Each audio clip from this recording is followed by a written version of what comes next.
Are cover letters still relevant? Are they essential? Do we need them to get past the gatekeepers? Let's talk about it. Cover letters get a lot of hate, and I want there to be justice for cover letters. I'm going to attempt to revive cover letter in this video because I really think it can be an essential part of your job search strategy. It's just that you aren't using it at the right time or in the right way. I'm going to break down how to write an awesome cover letter. I mean, like one that's going to have people just applauding you, rolling out the red carpet, wanting you to come in for an interview. And also one that's not going to waste a lot of your own personal time, and one that's going to help you build that bridge to get to where you want to go. So first things first, what is a cover letter? Basically, a cover letter is now a very outdated document that, again, I feel like could be useful.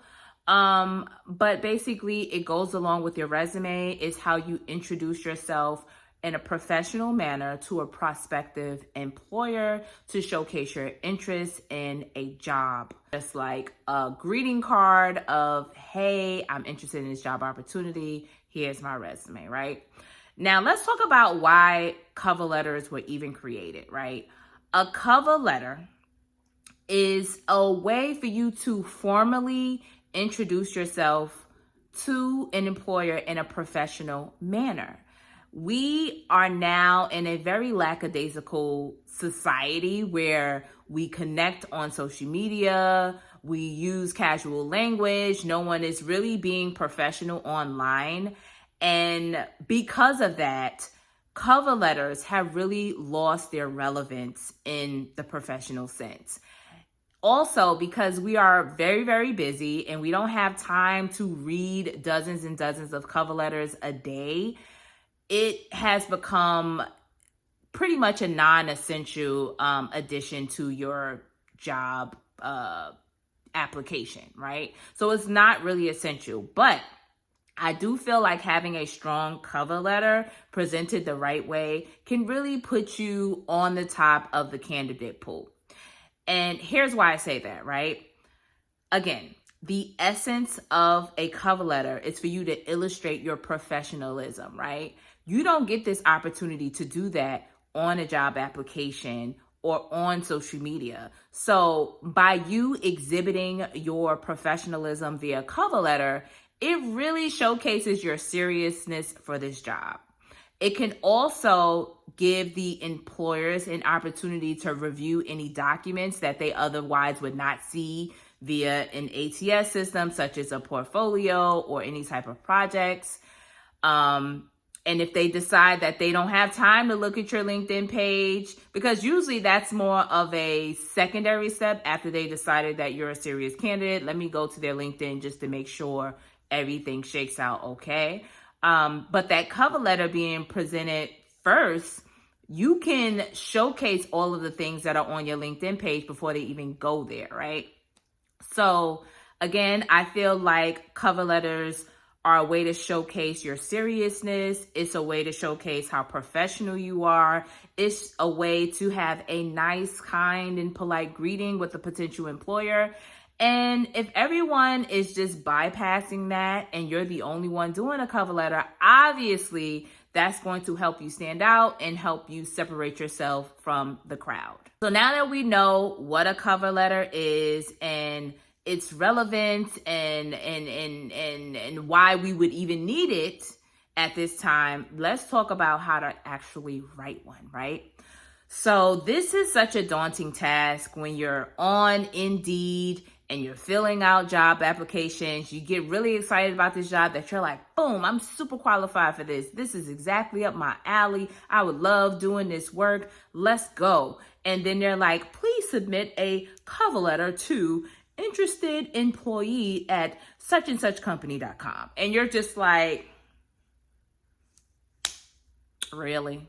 So you're going to let a cover letter stand in between me and you? So, that can definitely be tough. You're just like, dang, I made it this far and now I got to do this dang on cover letter, right?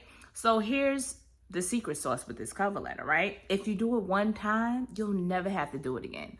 All you'll ever have to do is make slight changes and tweaks. But other than that, you're going to be good because it's done, right? So let's get it done so we never have to do it again.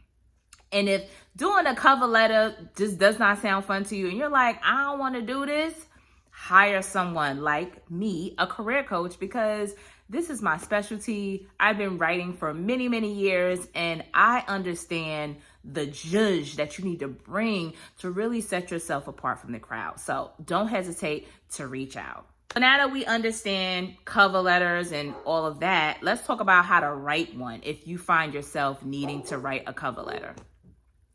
So first things first, you want to have a very professional header.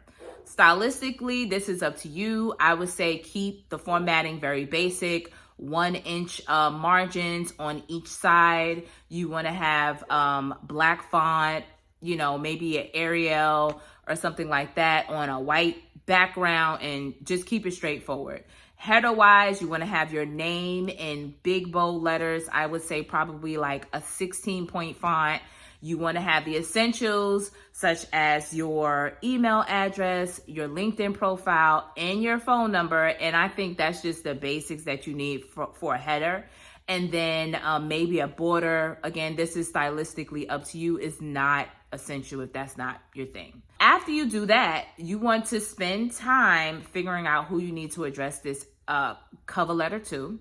So that's doing some research on LinkedIn or going to the company's website and looking at their about section and figuring out who is the person you need to talk to. If you still don't know who that person is and you've been to the website, usually the company will have an email address or some type of phone number listed where you can reach out and say, hey, I'm really interested in this job opportunity and I wanted to reach out to such and such.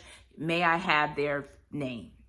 And that's that, right? So once you gather their name and you know who you are addressing it to, because we never, never, never say to whom it may concern. Like, I remember when I was a kid and my mom was looking for a job, she would always start with, to whom it may concern. And I used to be like, all right, that's real professional. I'm going to use that one day. But now that I'm older, I realize that's just like a no-no. So by all means, please, please, please do not use to whom it may concern. You may use dear hiring manager or dear hiring team, but I think that is still just not personalized enough. And if you're going to go through the difficult task of creating a cover letter, you should find out the actual point of contact.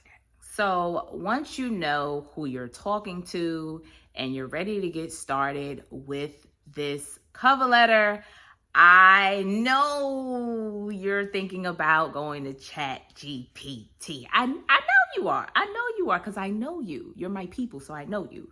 But I feel so strongly about you taking a stab at this first before you give it to the bots, right?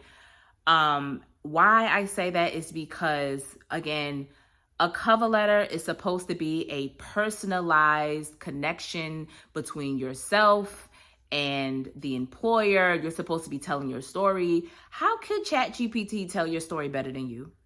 It can't. It won't. Okay? So if you find that you struggle with telling your story, I want to give you some pointers here that I feel like can help you. And I strongly, strongly urge you do this first before going to ChatGPT, right? Pointer number 1, right?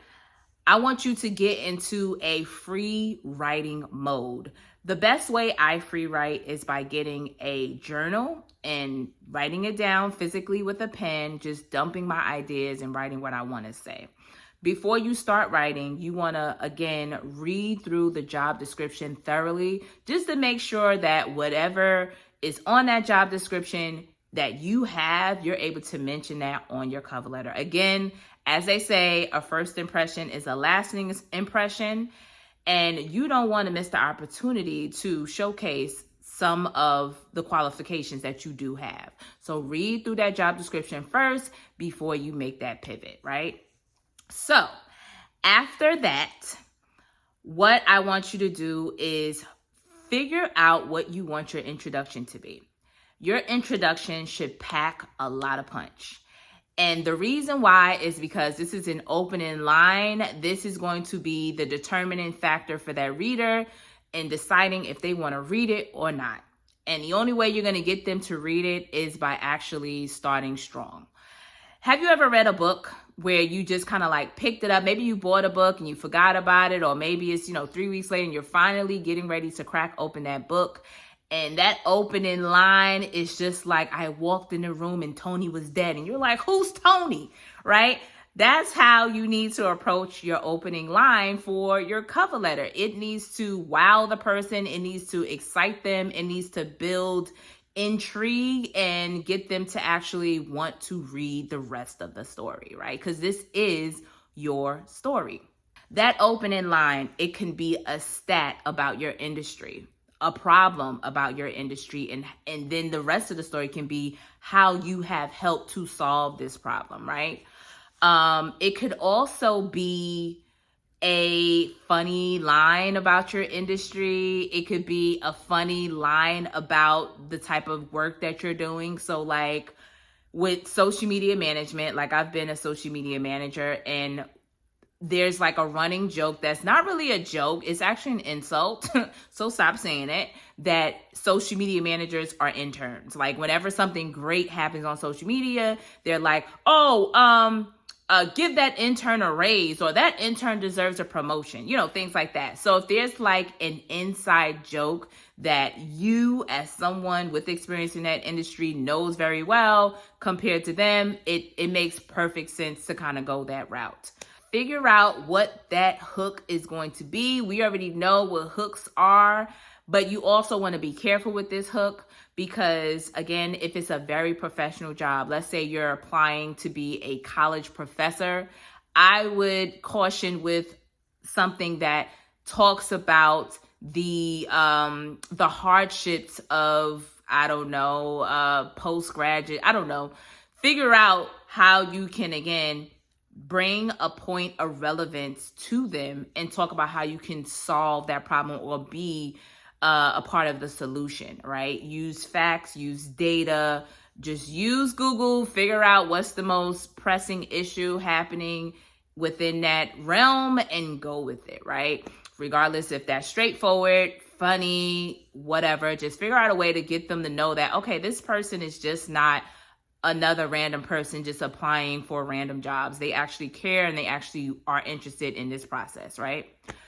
So after you have your opening, then comes your introduction of stating who you are, what you do, and why you are interested in this job. So we're going to say who we are, what we do, why we're interested in this job, how we view the company, all of those things. And again, if you know this person on a personal level, you're familiar with their work, if you want to give a compliment right there, feel free to do so.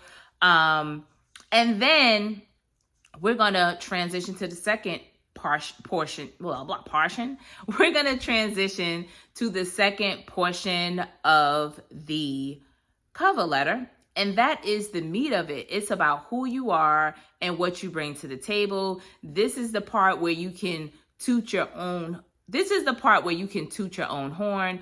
All of the amazing facts that are on your LinkedIn page, you can now bring to your cover letter, and just show who you are, right? So we have that cover letter, and we have those facts and details that are already on our LinkedIn. We're going to talk about the relevant points for this job in this industry and why you feel you are the best candidate and why you would love to interview for this opportunity, right? This should be no more than 3 paragraphs is pushing it. So I would say 2 paragraphs, right? And again, you can use bullet points, I feel like, or numbers or anything like that. You can use like a chart. I've seen people use charts that are actually just like a screenshot of their portfolio and tease to the portfolio, like, hey, you can see more of my work here. This is what I've done, but you can check out more of it here. And yeah, I feel like having an illustration of who you are is really, really important. But more importantly, talking about your journey in this industry or how you got to this point is really, really important. So say, for example, you were interested in being a doctor, right? And you knew early on that being in the medical field was for you because you loved helping people, and your first experience with helping people was when you were 7 years old riding bikes with your friend, and your friend fell down and scraped their knee or something like that, and you ran to the store and bought a bandage, and in that moment you understood the value in helping people, all of that. Don't be afraid to lean into storytelling. Just make sure the story is interesting and relevant and not too long. Just get to the point of the story, tell it, showcase the power of, your historical context is powerful, because I think a lot of people just focus on the skills and the job description. It's like, okay, but there's no historical context or no relation to kind of showcase why you even want to be in this field, right? Make it relevant, make it interesting. And again, this should take no more than 2 to 3 paragraphs. So after you're out of the woods of the body of the letter and you have already explained who you are, now you can tie it up in a little bow with one final paragraph. With one final paragraph, just again, thanking them for taking the time to read this document, letting them know how you can be reached via email or phone. Also maybe text, because that's like a big thing now. A lot of recruiters are just texting candidates. So you can say, you may email me or text me or call me at this information. And just again, one final last enthusiastic expression of why you want this job and how you would love the opportunity to interview for the position. And then you're going to close with, sincerely, kind regards, whatever, and your name. You'll have your email address, your phone number, and that's that. And then you will upload that with your resume. And then you can also contact the point of contact with that letter on a place like LinkedIn, or if you have their email, you can reach out to them. You can reach out to them directly via email and get the ball rolling right there. Again, I feel like cover letters are so old school. People aren't using them anymore, and they could really set you apart if you do a good job at it, right? So do this once. You'll only have to tweak it. After you've completed the cover letter, then you can go to a tool like ChatGPT or Grammarly to really fix it up, clean it up. But make sure that the voice stays. You don't want the bot to just extract all of the personality from the cover letter. You still want to be human, okay? You still want to be normal.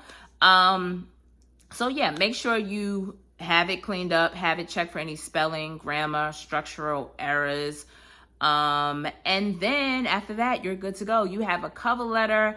I suggest updating your cover letter every 3 months or less. Tweaking it for every job, obviously, because you're going to have to change names and titles and things of that nature. And yeah, figure out how you need to structure the cover letter depending on what your goal is. So if your goal is to transition industries, you may need to have multiple versions of your cover letter. Or if you're just like, I just want to climb up the ladder, you may only need one cover letter because all of your experience is under one house. So yeah, those are my tips for writing cover letters. Please check out this video here for more of my career advice. And if you feel like you would love some of my personalized career advice, I help people across all different industries, and I would love to tackle your career conundrum. Just contact me at the information listed in the description box. Please like and subscribe, and I will see you on the next one. Bye.